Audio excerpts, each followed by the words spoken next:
All right, we're going to start today. This is 6.4. 6.4. If you were absent Friday, I know several of you were absent Friday.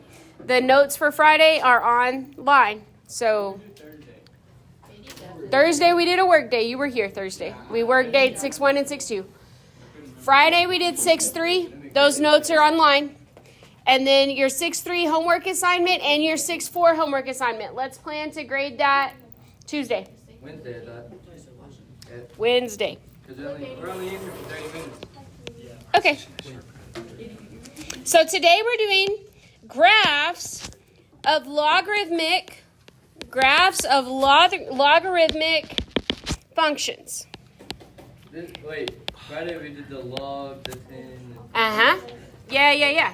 So we learned on Friday that logarithms and exponential functions are inverses of each other. They're inverses, okay? We learned about exponential functions. We might have something as y equals b to the x. That could be graphed. Let's let b be greater than 1. Okay, so we're dealing with exponential growth. That's going to go through 1 comma or 0 comma 1. That's a pretty point on this function.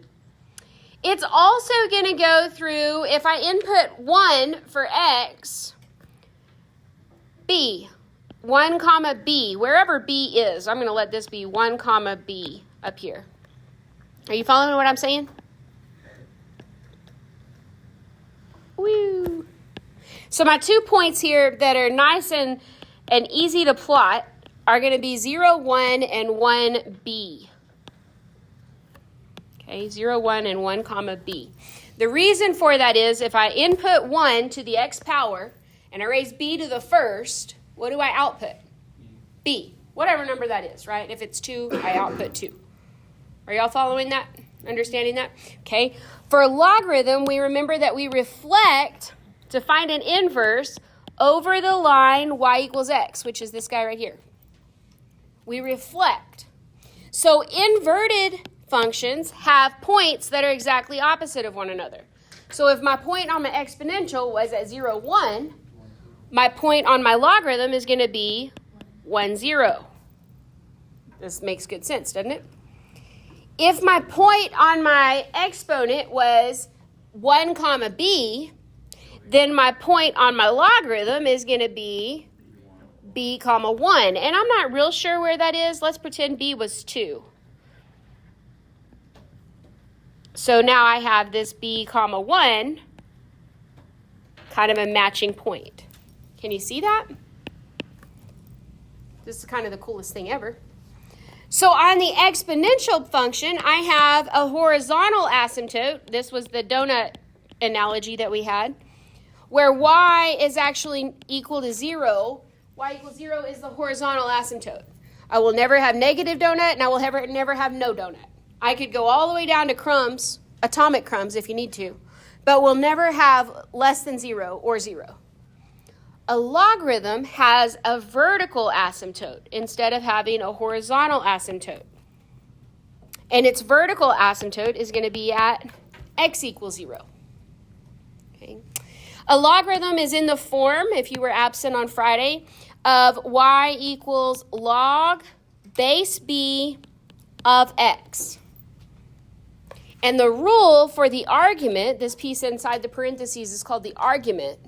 The rule for that is the argument must be greater than 0. You can see that graphically. The asymptote lies on x equals 0. So I'll never have an argument less than 0.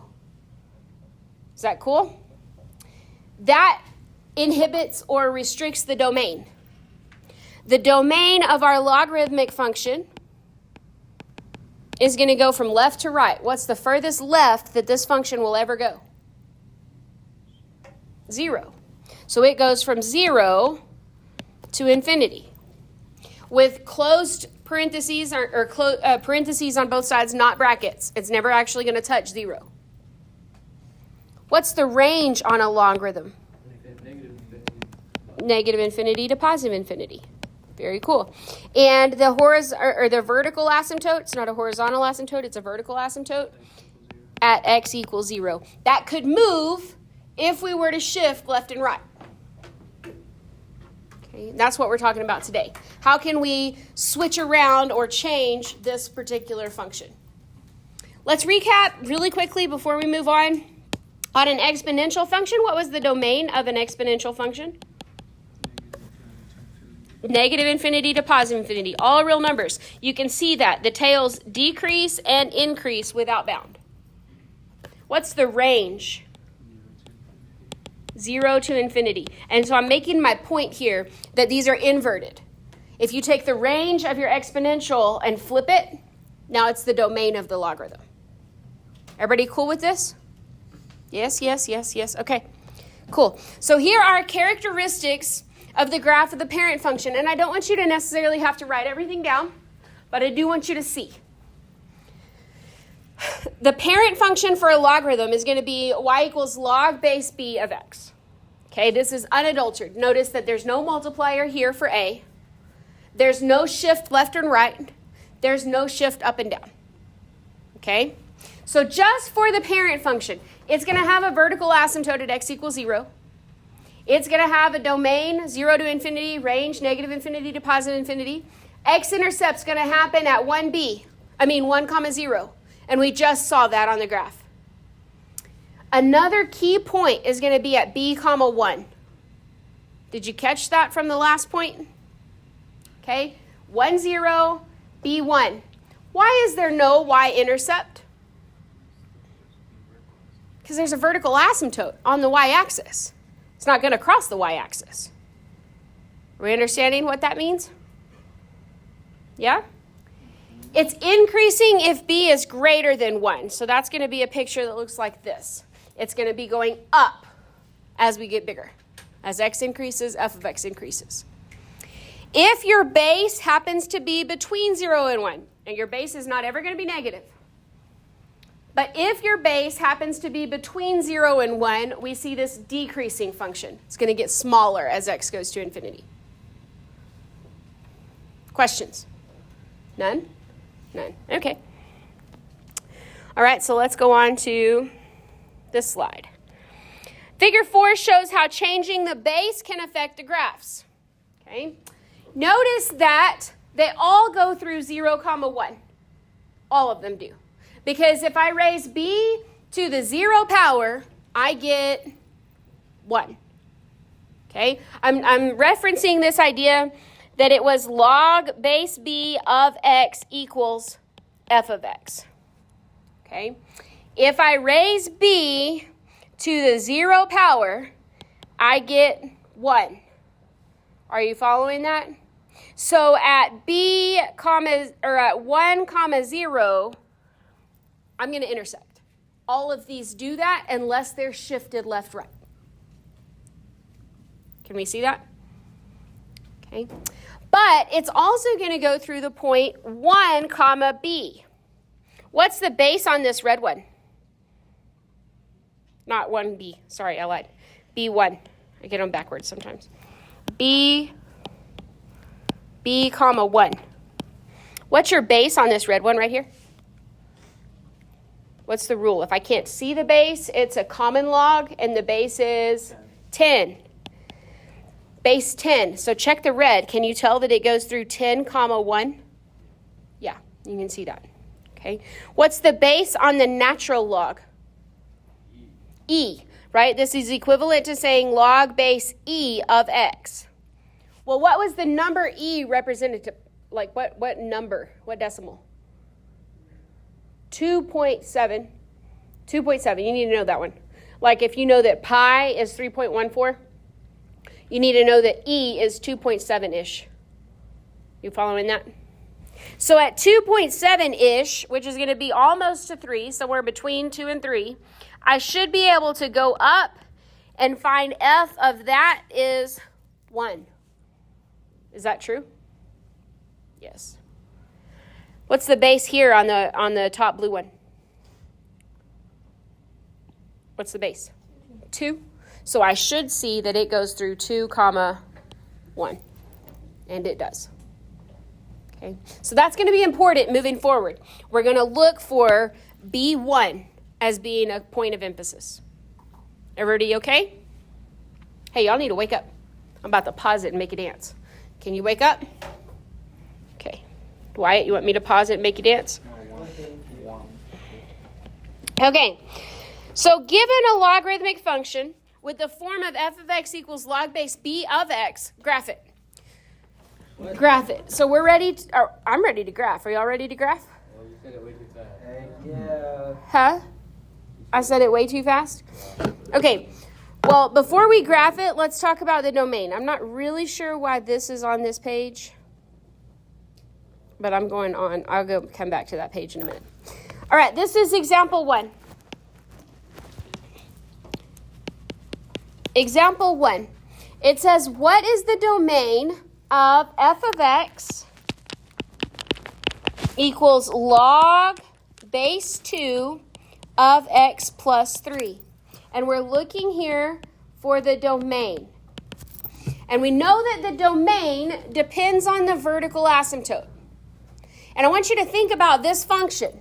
This is a translation of f of x equals log base b of x. Where has this one moved? Left 3, right? You can tell that here. Insiders lie. This is x plus 3. So we know that it went left 3. Yeah, insiders lie. So when it's inside, it's going to move it left and right, and it's going to lie to you. If it says plus 3, this thing went backwards, left. We've had a revelation here. He now knows what insiders lie means. Okay, so if this went left 3, that means we picked the whole graph up, and we shifted even the vertical asymptote. It shifted from x equals 0 to now x equals negative 3. Would you agree with that?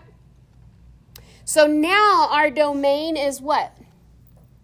Instead of being from 0 to infinity, our domain's now going to be negative 3 to infinity. Here's another way to find that. I want you to write this down. To find the domain of a logarithmic function,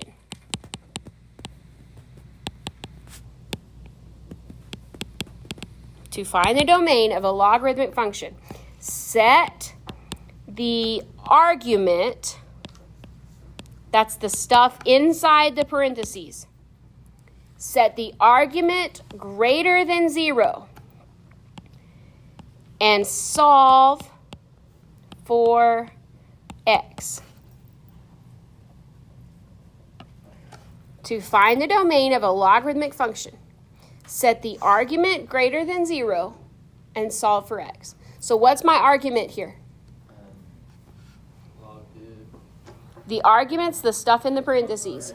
So you're going to set that stuff greater than 0, solve for x. So what am I going to do right now?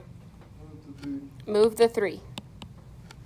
So x is greater than negative 3. You following? Now we want to write that in interval notation. We're saying x is greater than everything from negative 3 on. So we're going to say from negative 3 to infinity. Okay, so algebraically, you never actually have to look at the graph to find the domain. The graph would tell you what happened, and it makes sense because we know insiders lie. But you can find it algebraically. We need to do another one of these? No? No? All right. But I think we might. I'll just give it to you really quickly. This is example 2.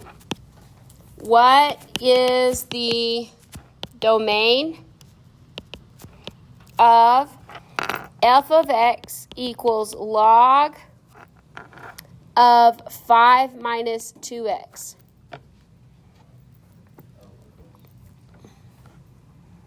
So now you really don't have any frame of reference for how to graph this.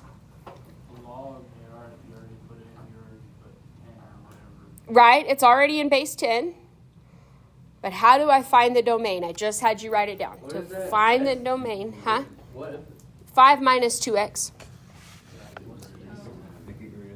Set your argument greater than 0. Solve for x. Okay.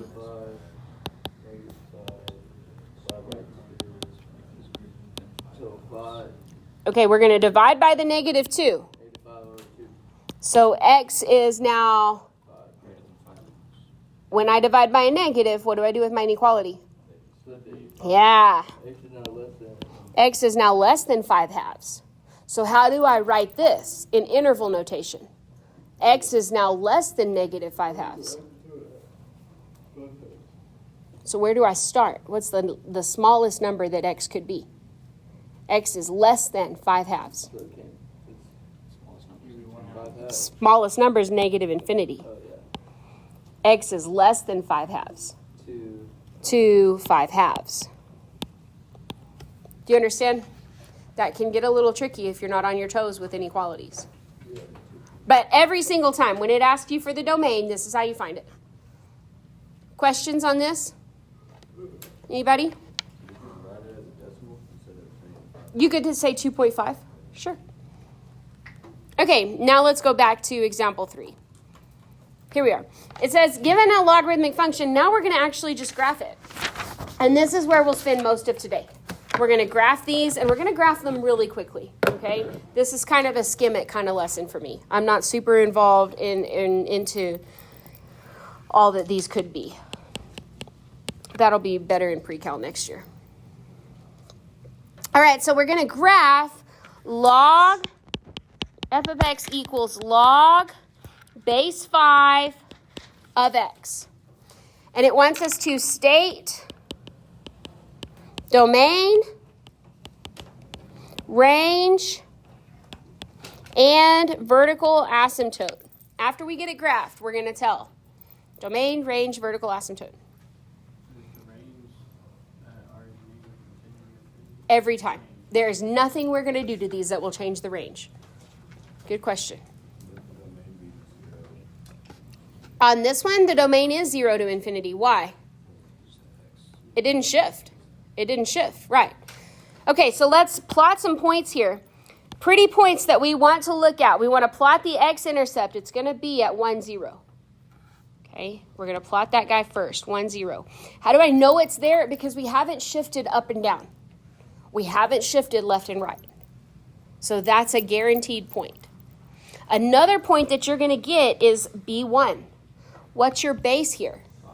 5. So we're going to get the point 5, 1. 1, 2, 3, 4, 5, comma 1. Those are 2 automatic points, and those are the only 2 points you need. I am really fine with us graphing through those 2 points, and we kind of draw something that looks a little swoopy. And where is our y-intercept? Our y vertical asymptote? At x equals 0. Okay, so that should answer the questions. Our domain here is going to go from 0 to infinity. The range is going to go from negative infinity to positive infinity, always. Vertical asymptote at x equals 0.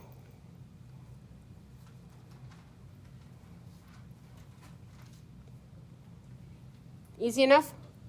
2 points of interest before we start moving it.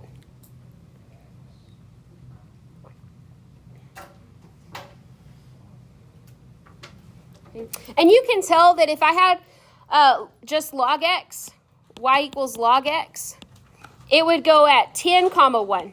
So it would be a little bit more shallow, right? You could see how those transformations might happen.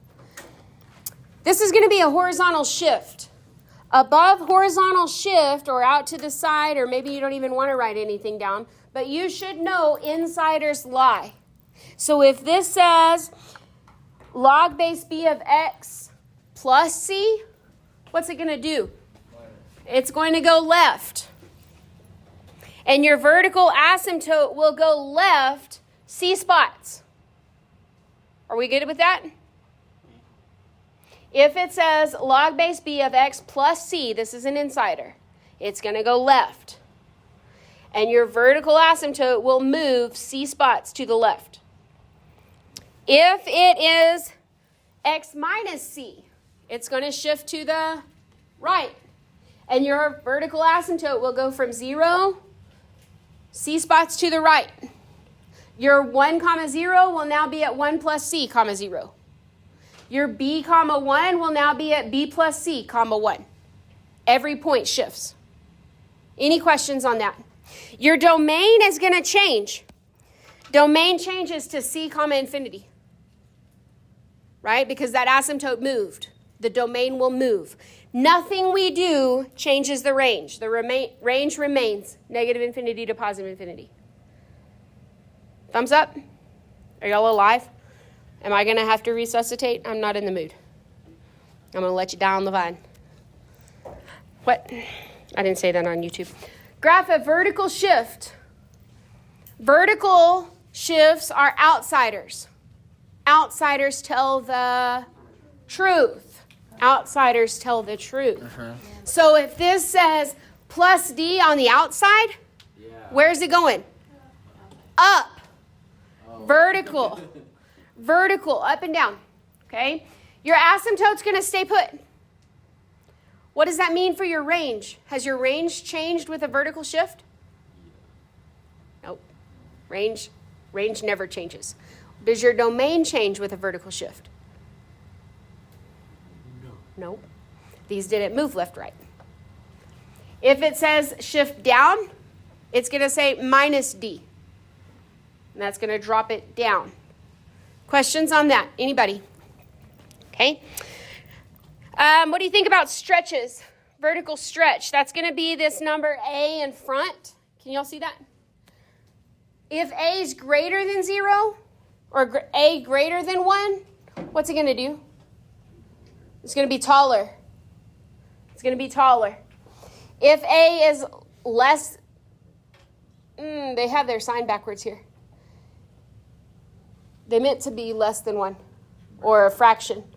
Then it's going to be shorter. Can you see that? It's going to squish it down. That's not any different than anything you've done all year long. Any questions on shifting and stretching, compressing? Insiders lie, outsiders tell the truth. Listen, I cut this lesson down in half because we were supposed to do example 4, 5, and 6 that go with each one of these. And I'm making you not do that. So perk up. This is example 7. We're going to jump right into a transformation. Example 7.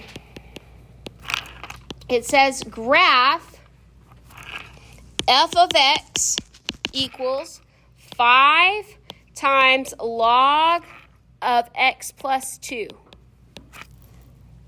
5 log x plus 2. And the way I always graph these is I always graph my parent function in the given base first. My parent function in this given base, before it moves or stretches, is f of x equals log x. I'm keeping the base. What's the base? 10. So I want to graph that guy first. He's supposed to go through 1, 0. And he's supposed to go through what? 10. 4, 5, 6, 7, 8, 9, 10, comma 1. That's the base function. That's the parent function before we stretch it or move it. And I like to have that guy on paper because then I can see what's about to happen. Does that make sense? If I don't have a base, or like a blueprint, I kind of don't know how the transformations are happening. Now, let's revisit the function that they gave us today. This one says log of x plus 2. Which way is it going, Marcus? It's x plus 2. Left how many? So this function should go left 2. It's really nice that I just have a dot. I'm going to drag 2 places to the left. Can you see why we put that on paper? Left 2. And I'm going to take my other one at 10, 1. And now he's going to be at 8, 1. So far, so good? Where's my asymptote? X equals negative 2 now. Okay, so this is that new function. And it looks a lot like the old one, except that it scooted left 2. But now to draw my final version, I'm going to stretch the points by 5. So what is 0 times 5? Still 0. So I'm still going to get this point at negative 1, 0. At x equals negative 2. Because it was at x equals 0. Now we shifted it left 2. And I'm stretching my points. I'm stretching the outputs. I'm multiplying the outputs by 5.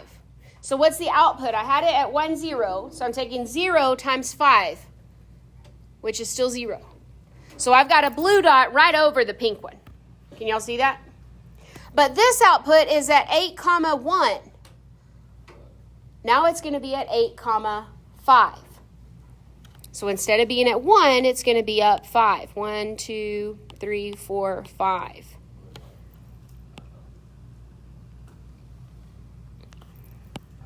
So you can tell my blue didn't move left or right, but it is taller. Now this is 5 log of x plus 2. Any questions on that? Okay, so we went left first and then we stretched. We're following orders of operations here.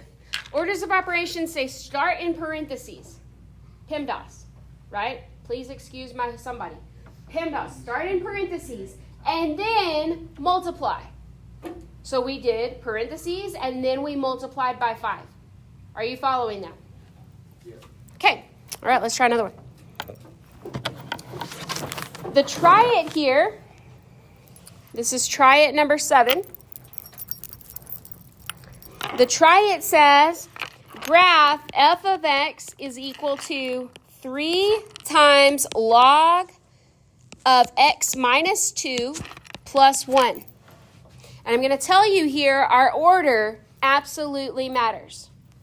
Our order absolutely matters. Okay? It matters that we handle these things, these transformations, in the order that they occur with PEMDAS. So the first thing we're going to do is we're going to shift horizontally what direction? We're starting inside parentheses. Shift right 2. Then we're going to stretch it. We parentheses and then we multiply. Stretch by how much? By a factor of 3. And then we're going to go up 1. Add, subtract at the end. PEMDAS. Add, subtract last after we multiply. Are you following? We can't go shift, shift, stretch. I tried that. Ask me how I know. It doesn't work. And then I inputted, outputted into my function to check my points, and I was wrong. It matters that we do it in the right order. Okay. So the base function that I think we should graph is going to be f of x equals log of x. Keep the base, but really simplify everything else. No other transformations. Where does this one go through?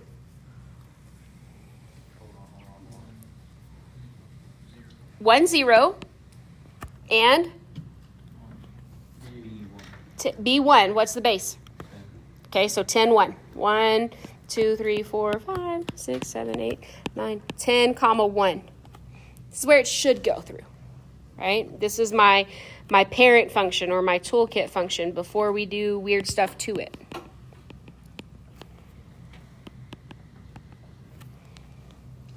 And our horizontal or our vertical asymptote in this place is at x equals 0.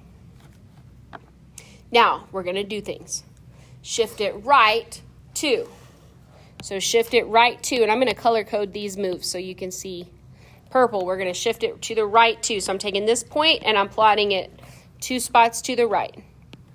Now this seems to be at 12, 1. Where'd my vertical asymptote go?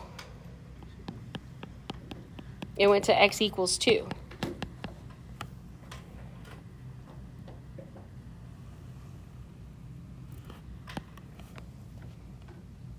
Yeah? Now we're going to stretch that by 3. So my output happens to be in this moment at 12, 1. Stretch that by 3. What is 1 times 3? 12, comma 3. So this is at 1, 2, 3. And this one, 0 times 3, is going to stay at 0. Are y'all with me? So now I've got a new function that looks like this. 12, comma 3. Cool beans? And then we're going to go up 1. Up 1 with every single point on this grid. Somebody give me a color. Red. Up 1. So every dot, this one that's at 1, 2, 3, 0 is now going to be at 3, 1.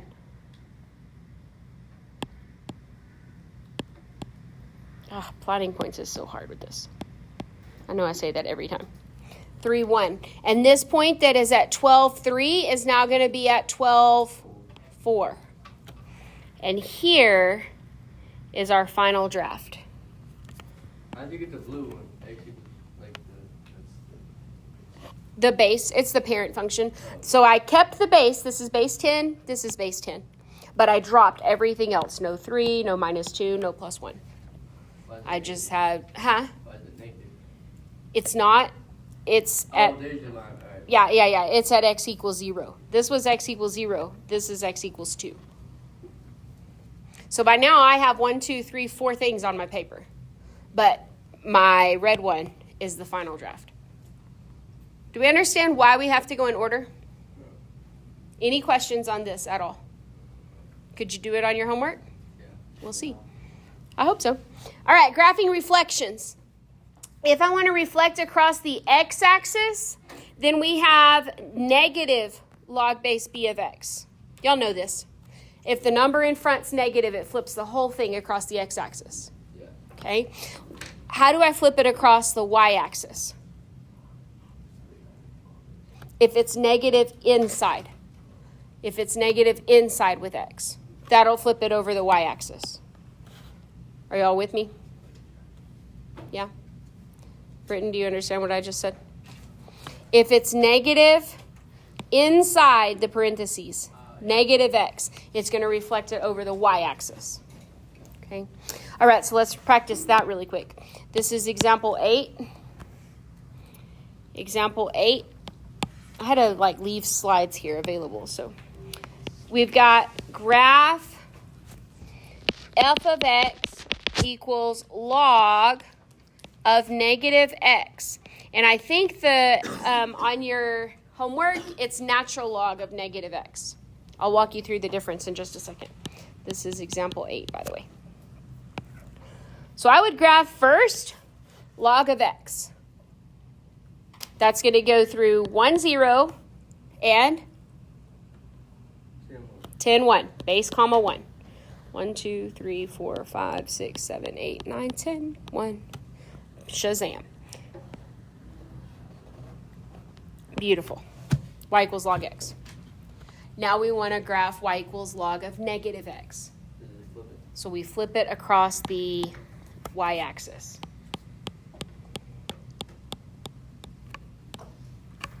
And it looks like this.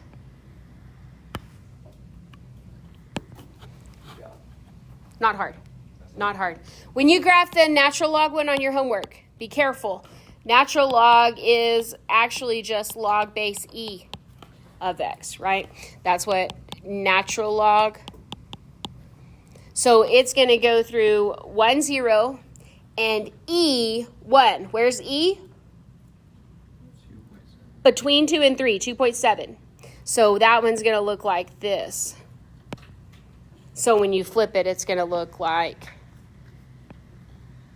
this. Okay, you got to know that E1 spot. Questions here? Okay. All right, almost done. Almost done. I think I'm going to skip example 9 and the try it. It's just graphing two functions and finding this intersection, which you did last week. So I'm going to leave that alone. I do want to look at this. This is a summary of translations. None of this is new. shifting, stretching, compressing, reflections. I think we understand. So this is like the granddaddy of them all. This is like Grandpa Shark without any teeth. It's got all the pieces. It could reflect or stretch with A. It could shift left and right with C. It could shift up and down with D. Huh? Do you want to write that? Or do you want to not write it? Okay.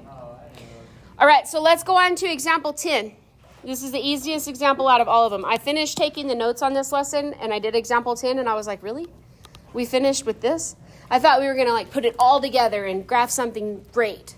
I'll read you example 10. It was disappointing. It says, find the vertical asymptote. I know. Isn't that a downer? Like we finally finished. We got all of this information. We've got f of x equals negative 2 log of 3, log base 3, of x plus 4. That's negative 2 times. Yep. Negative 2 times log base 3 of x plus 4 plus 5. And I really thought we were going to get to graph it. I was excited. No, it just wants you to find the vertical asymptote. Why don't we graph it? Because we're about out of time, Wyatt. And your friends will probably throw shoes at you. So we know that this function went which way? Left 4. You can see that. In the information, it says it goes left 4. What that means about our asymptote is we went from x equals 0 to x equals negative 4. There's your vertical asymptote. Isn't that the saddest thing ever? Like, that's a horrible ending. I love it. X equals negative 4. So tired of me.